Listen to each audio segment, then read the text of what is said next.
Opinion poll में अब तक 18 स्टेट्स में एनडीए को बम्पर सीटें मिल रही हैं। 18 राज्यों के ओपिनियन पोल में एनडीए 300 के पार है। क्वेश्चन करूंगा कि 42% वोट जो आपने बीजेपी का दिखाया है, हम इससे एग्री नहीं कर रहे। पोल ओपिनियन पोल ये जो हो रहा है ना, ये भाजपा अपनी भूमिका बनाने के लिए कि भैया हम बहुत आगे निकल गए हैं। 327 पर एनडीए पहुंच चुका है इस 444 में ही, और विपक्षी गठबंधन जो है वो 73 पर ही पहुंचा है सिर्फ। राहुल गांधी खुद चाहते थे कि तृणमूल कांग्रेस से अलायंस हो, ऐसा हुआ नहीं। अधीर रंजन चौधरी के खिलाफ ही यूसुफ पठान को उतार दिया बहरामपुर से।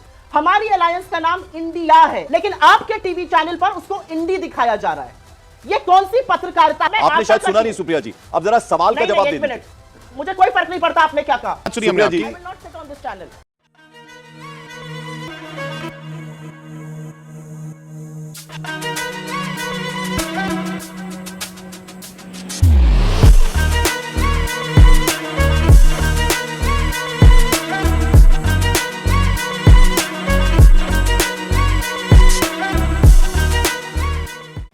नमस्कार दोस्तों, स्वागत है आप सभी का। आप देख रहे हैं द खबरी शो।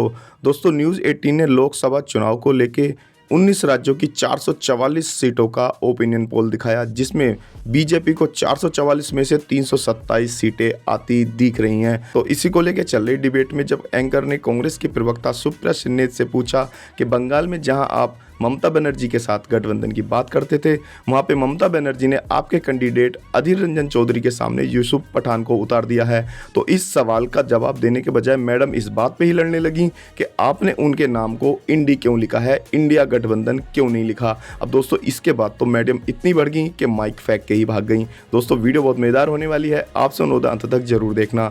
अगर आप चैनल पे पहली बार आए हैं या चैनल को अभी तक सब्सक्राइब नहीं किया है तो चैनल को सब्सक्राइब करना मत भूलना। चलिए मेन वीडियो स्टार्ट करते हैं। वीडियो है सर, देख लेना सर, अब तक पहुंचेगा तो मालूम नहीं, देख लेना सर। ओपिनियन पोल में अब तक 18 स्टेट्स में एनडीए को बम्पर सीटें मिल रही हैं। 18 राज्यों के ओपिनियन पोल में एनडीए 300 के पार है। 14% आप और कांग्रेस और 42% बीजेपी। आपका अलग अलग लड़ना बीजेपी को सीधा फायदा दे रहा है। नहीं, देखिए, पहली चीज तृणमूल कांग्रेस ने अभी नहीं बोला कि वो INDIA में नहीं है। पर उसने 42 सीटों का अनाउंस कर दिया शायद, लेकिन उसने ये भी कहा I am not out of INDIA, I am in INDIA, और जो भी होगा हम विवेक जरा मतलब समझाइए ना, क्या मतलब हुआ इसका? सीधे सीधे समझाइए ना आप कि हम हैं इंडिया गठबंधन में लेकिन अलग लड़ रहे हैं। इसका ये मतलब होता है कि लेफ्ट और कांग्रेस केरल, त्रिपुरा, बंगाल में लड़ा करते थे एक दूसरे से, लेकिन 2004 में वाजपेयी को हरा करके सरकार बनाते थे। इसका ये मतलब होता है कि कुछ राज्यों के समीकरण में अगर घटक दल आपस में लड़ते हैं फिर भी पोस्ट पोल अलायंस होगा और सरकारें बनती हैं। ये विपक्ष की एक राजनीति रही है, अलायंस की राजनीति जो पहले रही है। वो बात तो समझ में आई, लेकिन उससे नुकसान होता दिख रहा है ना। नहीं, आप देखिए, अब इसमें कोई नुकसान नहीं है। आपके एनालिसिस से मैं तो इनसे 2 सवाल पूछ रहा हूं, जैसे फॉलोजिस्ट बैठे हैं हमारे मित्र। मैंने इनसे कहा, आपने दिखाया था प्राइम मिनिस्टर की पॉपुलैरिटी 80% है, आप कितना प्रतिशत वोट दे रहे हैं एनडीए को? 35 से 40% के बीच में एक वोट परसेंटेज आता है तो देश में सरकार बन जाती है, और आप पॉपुलैरिटी के ग्राफ को आप कैसे फॉलोजिस्ट 80% दे रहे हैं? तो मैं एक तो इसको क्वेश्चन करूंगा। दूसरा, मैं इस बात को क्वेश्चन करूंगा कि 42% वोट जो आपने बीजेपी का दिखाया है, हम इससे एग्री नहीं कर रहे। ठीक है, हमारे हिसाब से the vote is going to be much lesser. ये लड़ाई संदेश खाली की जरूर क्रिएट की गई है कि so called BJP versus TMC है, पर ऐसा है नहीं ग्राउंड लेवल पर। मानव जायसवाल जी भी हमारे साथ तृणमूल कांग्रेस की जुड़ रहे हैं। तो पहले मानव जी के पास चलते हैं। सुप्रिया जी भी हमारे साथ हैं, अजय आलोक जी भी हमारे साथ हैं। स्वागत आप सभी का। मानव जी, ये अभी दिख रहा है कि आप जो अलग 42 सीटों पर लड़ रहे हैं, उससे अगर आप लेफ्ट और कांग्रेस के साथ ही मिलकर लड़ते तो बीजेपी को फिर भी पीछे छोड़ सकते थे, लेकिन ये फायदा बीजेपी को मिल रहा है, जो इल्जाम लगाया जा रहा है बार बार। पहले तो सभी का मेरा बहुत बहुत नमस्कार है। पता नहीं आपने ये कैसे कैसे आंकड़े लगा लिए। अभी बीजेपी ने अपने तो पूरे कैंडिडेचर दिए ही नहीं। अभी आपको दिख रहा होगा कि बीजेपी के मूलतः बीजेपी के नेता, बंगाल के बीजेपी के नेता आज फ्लाइट पकड़ के दिल्ली पहुंच रहे हैं बीजेपी ही ज्वाइन करने, और उसके बाद आप ये नंबर्स दे रहे हैं। साथ ही साथ ये जो नंबर्स है ना, देखिए, जो पोल ओपिनियन पोल ये जो हो रहा है ना, ये भाजपा अपनी भूमिका बनाने के लिए कि भैया हम बहुत आगे निकल गए हैं। ये जो नैरेटिव जो फ्लाइंग वोटर्स जो है, ये उनके तथाकथित है, लेकिन वास्तविकता क्या है कि भैया 2021 में आपका एक आया था ऐसे ही कुछ कि भाई भाजपा को 135 मिलेगा, हम कहीं ना कहीं पिछड़ जाएंगे। भाजपा 50% नहीं 100% डाउन थी, यकीन नहीं कर पाए। और अभी जो आपके सामने हमारे भाजपा के जो नेता बैठे हैं ना, कुछ दिन पहले पूर्व ग्रह में थे, दूसरे पॉलिटिकल पार्टी में थे, उसमें बहुत बोले थे 2 मई दीदी गई, अब की बार 200 पार। और ये कहीं भी जाएंगे इनका पहला टॉपिक होगा बांग्लादेशी, हिंदू मुस्लिम, ठीक। इसके अलावा डॉक्टर आजाद के पास कुछ है नहीं। मानव देखिए दोनों प्रवक्ता हमारे साथ है, हम उनसे जवाब लेंगे। अगर लेफ्ट और कांग्रेस और ममता बनर्जी का वोट परसेंट साथ होता तब आप इतनी सीटें नहीं जीत पाते। भी नहीं, मैं ऐसा बिल्कुल नहीं मानता हूं कि ऐसा नहीं होता, क्योंकि फिर केमिस्ट्री नहीं बनती। अगर लेफ्ट और ममता साथ में आएंगी तो केमिस्ट्री कभी हो ही नहीं सकती है। ममता बनर्जी भी जानती है, इसलिए उन्होंने गठबंधन नहीं किया। और कांग्रेस आती तो? और मैं आपको बता दूं कि पिछले बार 2022 कांग्रेस से कोई फर्क नहीं पड़ता है। बोरोड प्लेयर है, रीजनल प्लेयर भी नहीं कहूंगा, बोरोड प्लेयर है। नहीं, मुर्शिदाबाद एरिया में तो 2022 एरिया में तो वोट है। चुनाव में मुर्शिदाबाद एरिया में तो वोट है ना। 2022 के भी चुनाव में हमें 2 लोकसभा जीते हैं, आप गिन के ले लीजिए। मुर्शिदाबाद, जंगीपुर, यहीं पे 2 वोट हैं, 2 आते हैं। हमारा 40% वोट शेयर पिछले बार भी था 2022 में। 2019 में हमारा वोट प्रतिशत 43% तक गया। विधानसभा में 3% हम ड्रॉप किए हैं, और उसके बाद हमारा कोई वर्कर खाली नहीं बैठा जी।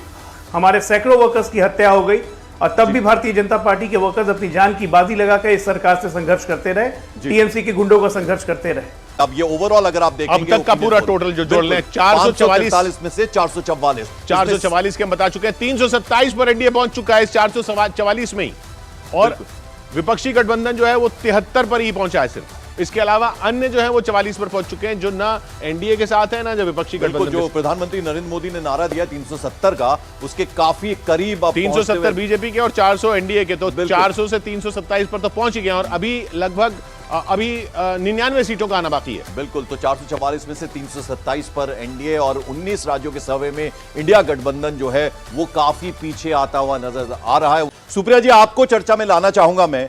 देखिए, बहुत अच्छा लग रहा था कि मुकाबला जो है कड़ा होने वाला है, तगड़ा होने वाला है, जब इंडिया गठबंधन जब बना था। लेकिन राहुल गांधी खुद चाहते थे कि तृणमूल कांग्रेस से अलायंस हो, ऐसा हुआ नहीं। ममता बनर्जी ने 42 सीटें खुद लड़ेंगी ये घोषणा कर दी बाकायदा एक ग्राउंड में जाकर, और अधीर रंजन चौधरी के खिलाफ ही यूसुफ पठान को उतार दिया बहरामपुर से। कैसे लें इस बात? आप सबको मेरा नमस्कार। और इस चर्चा में आगे बढ़ने से पहले मैं अपना विरोध दर्ज कराना चाहती हूं, आपत्ति दर्ज कराना चाहती हूं, और आशा और विश्वास है कि आप ये त्रुटि का सुधार करेंगे। आपके टॉप बैंड पर एनडीए चल रहा है, नेशनल डेमोक्रेटिक अलायंस। हमारी अलायंस का नाम इंडिया है, INDIA, चाहे आप डॉट के साथ ही लगा लीजिए, Indian national developmental inclusive alliance. लेकिन आपके टीवी चैनल पर उसको इंडी दिखाया जा रहा है। यह कौन सी पत्रकारिता है? थोड़ा भ्रम तो पत्रकारिता का भी रह लेने दीजिए। मैं सबसे पहले यह विरोध दर्ज करूंगी और जानना चाहती हूं कि किस हिसाब से एनडीए लिखा गया है और इंडिया पूरा नहीं लिखा गया है। आप डॉट के साथ ही लगाते, अगर आप I.N.D.I.A लगा देते तो मुझे आपत्ति नहीं होती।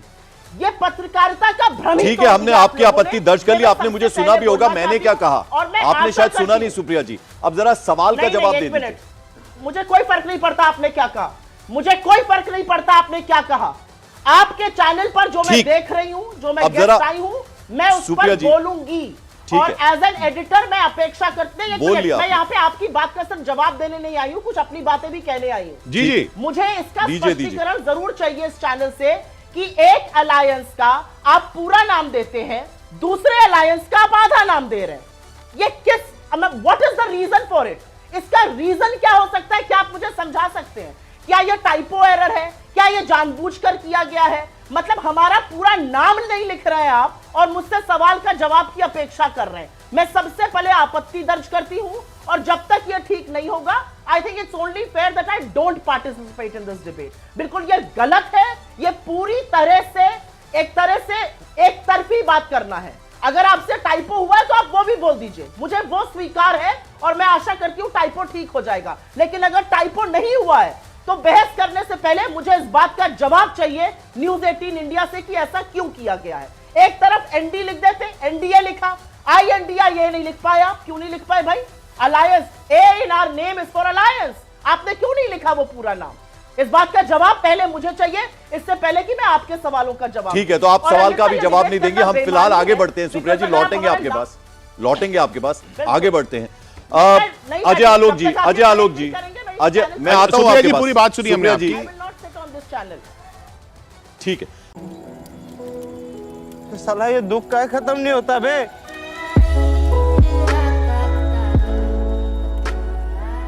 मजा आया।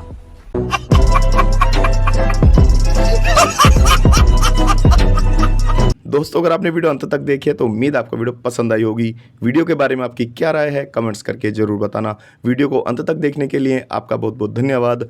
मिलते हैं बहुत जल्द अगली वीडियो में, तब तक के लिए जय हिंद, वंदे मातरम।